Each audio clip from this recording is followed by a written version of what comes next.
পাখির চোখ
ভাৰতীয় জনতা পাৰ্টি NDAৰ প্ৰতি তাতকৈ কম উৎসাহ নহয়, তাতকৈ বৰঞ্চ অলপ বেছি উৎসাহ বৰাক উপত্যকাত দেখিবলৈ পাইছোঁ।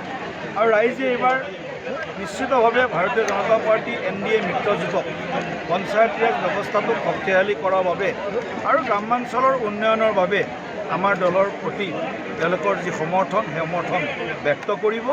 আৰু ইতিমধ্যে আপোনালোকে দেখিবলৈ পাইছে সমগ্ৰ অসমত ভাৰতীয় জনতা পাৰ্টিয়ে ৩৭খন জিলা পৰিষদ বিনা প্ৰতিদ্বন্দ্বিতাৰে জয়লাভ কৰিছে। প্ৰায় ৩০০খন আঞ্চলিক পঞ্চায়তৰ সদস্য বিনা প্ৰতিদ্বন্দ্বিতাৰে জয়লাভ কৰিছে। বৰাক উপত্যকাতো দেখিছোঁ, আমাৰ কাছাৰ জিলাত দেখিছোঁ, কৰিমগঞ্জ শ্ৰীভূমিত দেখিছোঁ বা আমাৰ হাইলাকান্দিতো দেখিছোঁ। বিভিন্ন অঞ্চলত বিনা প্ৰতিদ্বন্দ্বিতাৰে আমাৰ কাৰ্যকৰ্তাসকল জয়লাভ কৰিছে।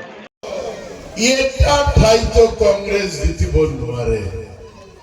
দুটা কথা আপোনাৰ সন্মুখত কলো এই কাৰণে যে আজিৰ দিনত ভাৰতীয় জনতা পাৰ্টিৰ স্থিতি কাছাৰ বা সমগ্ৰ অসমত ঠিক আছে। মই অসমৰ কথা কবলৈ যোৱা নাই, কিন্তু কাছাৰৰ লগতে আমাৰ সম্পৰ্ক আছে। এইকাৰণে মই কব পাৰো, কব বিচাৰো যে কংগ্ৰেছ সম্ভৱতঃ কোনো ঠাইত তেওঁলোকে এটাও সিট জিতাই আনিব নোৱাৰে। আর এটা আপনারা প্রমাণ পেয়েছেন, এখানে মঞ্চে বসে আছেন আমাদের নির্বাচিত বিনা প্রতিদ্বন্দ্বিতায় জেলা পরিষদরা এপিরা গ্রুপের সদস্যরা। মাননীয় সাংসদ শ্রী পরিমল শুক্লবৈদ্য মহাশয় আমার সভাপতি রাজ্যিক সভাপতি দায়িত্ব নেওয়ার পর বরাক উপত্যকাতে এসেছেন। আর প্রথম সভা এই ধলাই সমষ্টির এই ধলাই বাজারে আজকে উনি অনুষ্ঠিত করছেন।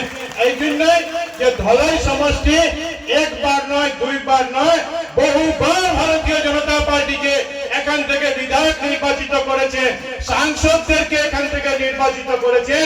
আর এই সমস্ত ধলাই মানুষের কাছে, ধলাই কার্যকর্তাদের কাছে উনি পঞ্চায়েত নির্বাচনের জন্য ওনারা যারা ধলাই রাজনীতির সঙ্গে যুক্ত দিন অনেক পরিবর্তন হয়েছে। জনতা পার্টির প্রতি মানুষের বিশ্বাস মাননীয় প্রধানমন্ত্রী নরেন্দ্র মোদীজির প্রতি, মানুষের বিশ্বাস মাননীয় মুখ্যমন্ত্রী ডক্টর হিমন্ত বিশ্ব শর্মার প্রতি, আমাদের সভাপতি মাননীয় দিলীপ শইকিয়ার প্রতি।